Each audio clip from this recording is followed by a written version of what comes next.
Hello everyone, welcome back, and today in this video I wanted to talk all about Dani Olmo because it seems very likely that Barcelona are going to be signing him for around 60 million from RB Leipzig, and I know a lot of Barca fans are pretty much against this signing happening because they think 60 million is a lot for a player in a position that Barcelona really don't need to reinforce this summer, and I think there are a lot of different elements about this signing that I wanted to talk about, and yeah, I definitely understand Barcelona's fans' frustration towards the board, towards Laporta and Deco, for trying to make this signing happen when maybe they could have been prioritizing other signings. So I just wanted to talk about all of that today. And the first thing I'll say is the majority of Barcelona's fan base currently, at this point in time, think that the negatives would definitely outweigh the positives. And I'm in agreement with that. I would say the one thing that could possibly save this and save Laporta and Deco's image, to be completely honest, is if Barcelona can also sign Nico Williams. Because if Nico Williams and Dani Olmo join, I think that's adding a ton of quality, and that's reinforcing the left wing position, which was Barcelona's priority going into this summer. So then I think Laporta and Deco can save it. But if Nico Williams does not join, and it's only Dani Olmo to try and reinforce the left wing position, while also, being able to play as an attacking midfielder and on the right side as well, then I just can't understand this signing.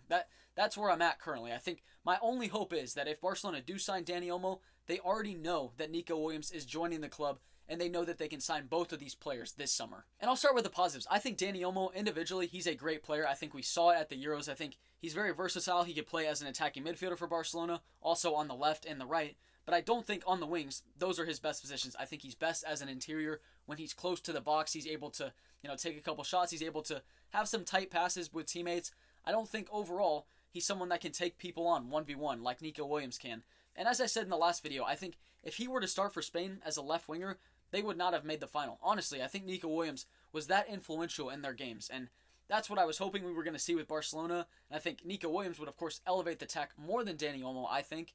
But it's difficult for me to understand if Laporta is not able to sign Nico Williams and he thinks that Dani Olmo, someone that's best position is as an attacking midfielder, would be a suitable replacement for a left winger, for someone that you would want to be playing wide, that's able to, provide an attack on the counter, that's able to be direct, and I just don't think that's Dani Olmo. So, like I said, I want to start with the positives. I don't want to take anything away from Dani Olmo as a player, but I think given the financial situation, you have to ask the question, is this the best way to spend 60 million when you went into the summer thinking you need to sign a left winger and a defensive midfielder, and you end the summer potentially with an attacking midfielder?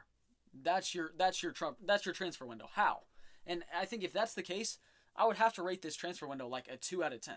And that's not taking anything away from Dani Olmo, but when you went into the summer knowing that you needed to reinforce specific positions and you go the complete opposite way, I don't understand it. I don't think Dani Olmo comes into next season and he's playing as a left winger and he's exactly what Barcelona needs. I could be wrong about that, and I hope if he does join and Nico Williams doesn't, I hope that's the case. I hope I'm wrong, but I just don't see that happening. So, yeah, Nico Williams, if he's signed alongside Dani Olmo, then I understand the signing. But if it's just to replace what Dani Olmo potentially could have brought to the team this summer, then I really do not understand it. And of course, you have to be asking questions about Laporta and Deco. And I think the biggest question for a lot of Barca fans is what's going to happen with Fermin Lopez, because just yesterday he scored 2 great goals with Spain at the Olympics. He's been great for Barca. I think he scored 11 goals. I'm pretty sure that was Barcelona's second highest goal scorer this season. And that's someone that was in the 3rd division of Spain. So, by the way, we have to give a lot of credit to Xavi for trusting in Fermin Lopez from the academy. But I really don't want Barcelona to forget about Fermin Lopez and just make him sit the bench, because I think he did so much this season. And he was one of the bright sparks. He was one of the positive influences on the team last season. And I don't think that he's at the same level of quality as Dani Olmo. That's not to take anything away from Fermin Lopez. Dani Olmo is a level above him in that regard. But can Fermin Lopez do the job rather than spend 60 million when you could reinforce other positions? That's my biggest question. And Pablo Torre, I think it's a little bit too early to tell. In that preseason game against City, he was great. I think he took a lot of great little turns. He scored a great goal as well. But like I said, it's a little bit too early to tell. We don't know for sure if we can trust him, to be a starter, because I think some people are saying, what's going to happen with Fermin and Pablo Torre and Gundogan and Pedri? We don't know. I think Pedri's best position is a little bit deeper, in my opinion. That's how I see it best, even though Pedri was starting as an attacking midfielder over Dani Olmo with Spain at the Euros. And Gundogan as well, he was being played as a 10, where Dani Olmo was played for Spain with Germany. So, I don't know. It's hard for me to understand the squad planning. I think that's the most frustrating part about it, because when you have someone like Fermin Lopez, Gundogan, Pedri, Pablo Torre potentially, that can play in that position, I don't think you should be spending 60 million. Unless you already have the left wing signing that you know you need, that's your highest priority, unless you have that signing already secured. Then I understand it. But like I said, we just don't really know anything about Nico Williams currently to make a good decision on, or to basically back Dani Olmo being signed. Because as we know right now, Dani Olmo is the only signing that Barcelona are going to make this summer. That's what it seems to be a possibility. So then at that point, yes, you have to continue asking questions about Laporta. And some Barca fans are actually saying this reminds us of a Bartomeu signing, somewhat like a Coutinho signing, where you didn't really have a direct place for him, where a direct need, and it just didn't work out. Even though that player has a lot of talent, and they came on and they showed bright sparks, and they did show individual moments of brilliance, but they never really fit in completely. And then it seemed like overall it was a huge waste of money. I don't want to say that's going to be the case for Dani Olmo, but it's giving me a little bit of hints of that. So I'm just a little bit worried. I'm a little bit frustrated with this situation, and I understand Barca fans' frustration as well. And speaking more about the Nico Williams signing, it's definitely slowed down a lot. We have heard less and less reports, but in my opinion, I don't believe that it's completely over. I think some Barca fans are already saying, forget about it, or they're so frustrated they say, I don't even care anymore. I don't want to think like that. I'm definitely still very much excited about the potential of Nico Williams joining the club. And I will say one positive thing is that Oriol Romeu, he just left Barcelona's camp. I mean, basically, we heard the news 10 minutes before we saw the video of him getting in the car and heading to the airport to go sign with Girona next season. So maybe Barcelona are doing some things behind the scenes that make the signing of Dani Olmo make a little bit more sense. That's my only hope, because I think Laporta, he's done such a good job to bring this club back to the level that it was at before Bartomeu took over and before all the COVID stuff happened. It was a very difficult time for Barca financially. They were very much struggling. A lot of the players had to take pay cuts.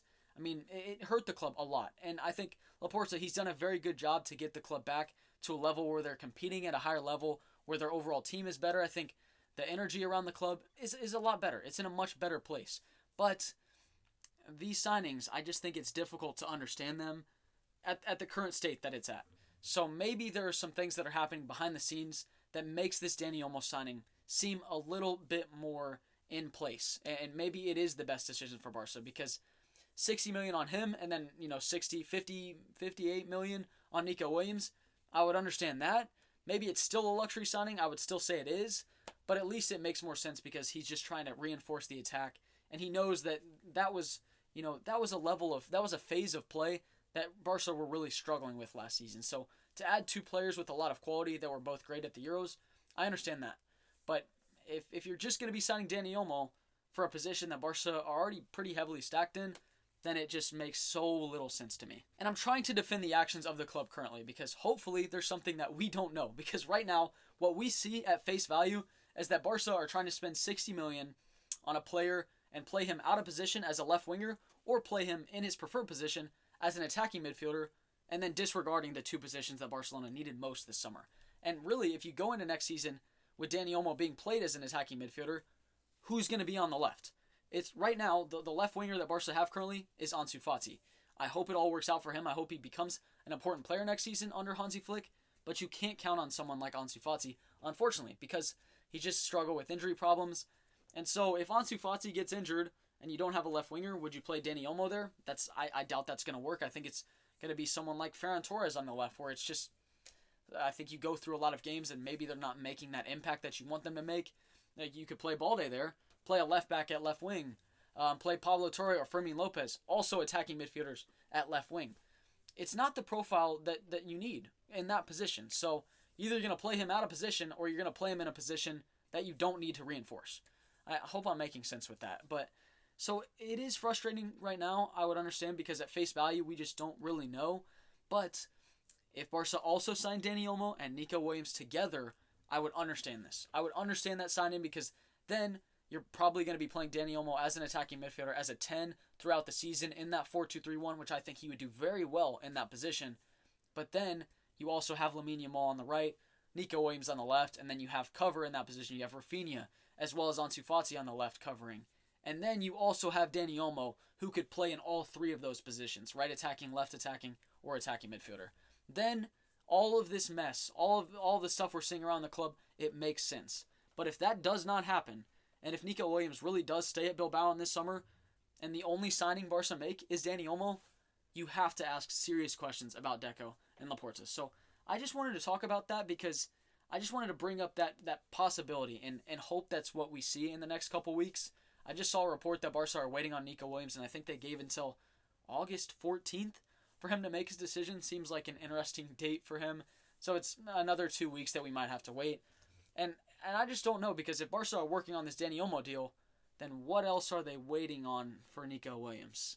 You know, it's difficult because we don't know all the information that's going on around the club, so we can just take it at face value. But yeah, I understand Barca fans' frustrations because right now it just seems like poor squad planning, and it's not the best use of 60 million. But the only way that Laporta and Deco can salvage their, I feel like their opinions in this is if they also sign Nico Williams alongside Dani Olmo. That's the only way this makes sense. But I just wanted to make this video because I know there was a lot of talk around Dani Olmo, and Barca fans were frustrated with the board and with the signings that they're prioritizing. And so I just wanted to make this video. But as always, I hope you all have had a great day. And Barca, they play later today because I'm going to post this Saturday morning. I think they play later today. I think it's the Clasico, right? Or is it against Milan? I'm not sure. But yeah, anyways, as always, thank you very much for watching my video. I hope you all have a great rest of your day. Visca Barca as always, and see you all later. Thank you. Peace.